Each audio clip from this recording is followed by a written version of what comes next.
வணக்கம். நீலா கார்டனுக்கு உங்களை வரவேற்கிறேன். வாங்க எங்கள் தோட்டத்தை பார்ப்போம். பாருங்கள், இது நாட்டு செம்பருத்தி, அடுக்கு செம்பருத்தி. பாருங்கள், இன்றைக்கி 2 பூ பூத்துருக்கு. பாருங்கள், அழகாக இருக்குது. 2 பூ பூத்துருக்கு. சப்ஸ்கிரைப் பண்ணுங்கள், லைக் பண்ணுங்கள், ஷேர் பண்ணுங்கள். வாங்க வீடியோக்குள்ளே போவோம். வாங்க, இன்றைக்கி என்ன பார்ப்போன்னா, பாருங்கள், இது தூதுவளை பூ பூத்துருக்கு. கத்திரிப்பூ கலரில் பாருங்கள், தூதுவளை பூ.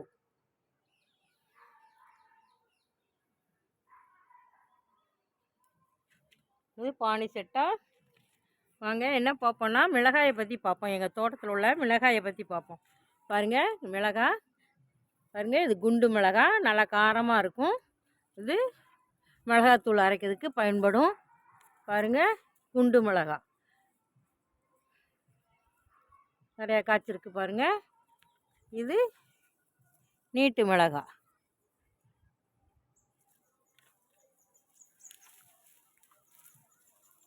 பாருங்கள், இது நீட்டு மிளகாய். இதுலேயே மணல் தக்காளி செடி இருக்குது, அது உள்ளே வருது. இது பாருங்க, நீட்டு மிளகாய். அப்படியே 2 வகையான மிளகாய் இருக்குது. இதுக்கு விதை எங்கேயும் வாங்க வேண்டாம். நம்ம கிச்சன் உள்ள மிளகாயவே உதுத்து போட்டால் போதும். பாருங்கள், குண்டு மிளகாய் காரமாக இருக்கும். இது நீட்டு மிளகாய், பச்சை மிளகாய், இதுவும் காரமாக இருக்கும். இப்படி 2 மிளகாய் இங்கே இருக்குது. நம்ம கிச்சன் உள்ள மிளகாயவே உதுத்து நாற்று விட்டால் போதும். அதுவே அப்படியே வளர்ந்து வரும். அப்படி ஒரு மாதம் வளர்ந்த உடனே நாற்றை பிடுங்கி நடலாம். பாருங்கள், இங்கேயும் ஒரு செடி இருக்குது, குண்டு மிளகாய். இப்படி அங்கங்கே வச்சுருக்கேன். பாருங்கள், இந்த குண்டு மிளகாய் கூட பழுத்துருக்கு. பாருங்கள், நல்லா காரமாக இருக்கும் மிளகாய் பழம், குண்டு மிளகாய். வாங்க நான் அடுத்த செடியை பார்ப்போம். இப்படி நம்ம மாடி தோட்டத்தில் மிளகாயை நட்டு வச்சிட்டோம்னா நமக்கு கடையில் மிளகாய் வாங்குகிற அவசியமே இல்லை. வீட்டுக்கு தேவையான மிளகாய் கிடச்சிரும். பாருங்கள், இது ஒரு சின்ன செடி தான். பாருங்கள், இதில் எவ்வளோ காய் இருக்குதுன்னு பாருங்கள். இது நீட்டு மிளகாய். பாருங்கள், நல்லா காய் கொத்து கொத்தாக காய் இருக்குது.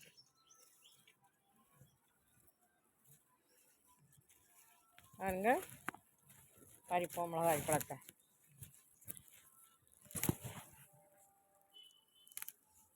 அப்போ எப்படி பாருங்கள், வீட்டுக்கு தேவையான மிளகாயை நம்ம அப்பப்போ பறிச்சுக்கலாம். இந்த பாருங்கள், எல்லாம் மிளகாய் பூ எடுத்துருக்கு. அப்பப்போ மீனமெல்லாம் கொடுக்கலாம். இது நம்ம அப்பப்போ ஒரு 4 செடி 5 செடி வச்சுக்கிட்டே இருந்தோம்னா வீட்டுக்கு தேவையான மிளகாய் நமக்கு கிடச்சிட்டே இருக்கும். பச்சை மிளகாய் நம்ம அதிகமாக இருக்கும்போது பழுக்க விட்டு அதை எடுத்து அரைச்சிக்கலாம். பாருங்கள், இப்படி மிளகாய் செடிகளை வளர்த்து பயன்பெறுமாறு அன்போடு கேட்டுக்கிறேன். பாருங்கள், இப்படி ஒரு 10-15 மிளகாய் செடி அங்கங்கே வச்சுருக்கேன்.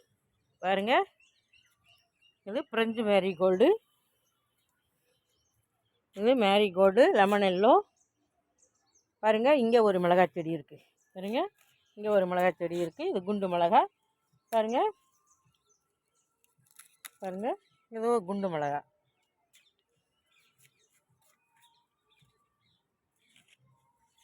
இப்படி அங்கங்கே மிளகாய் செடிகளை வச்சுருக்கேன். வீட்டுக்கு தேவையான மிளகாய் கிடச்சிக்கிட்டே இருக்கும். நம்ம அப்பப்போ எடுத்து நம்ம கிச்சனில் பயன்படுத்திக்கலாம். இப்படி அனைவரும் இந்த மிளகாய் செடியை வளர்த்து பயன்பெறுமாறு அன்போடு கேட்டுக்கிறேன். வீடியோ பார்த்ததுக்கு நன்றி. Happy gardening. வாழ்க வளமுடன்.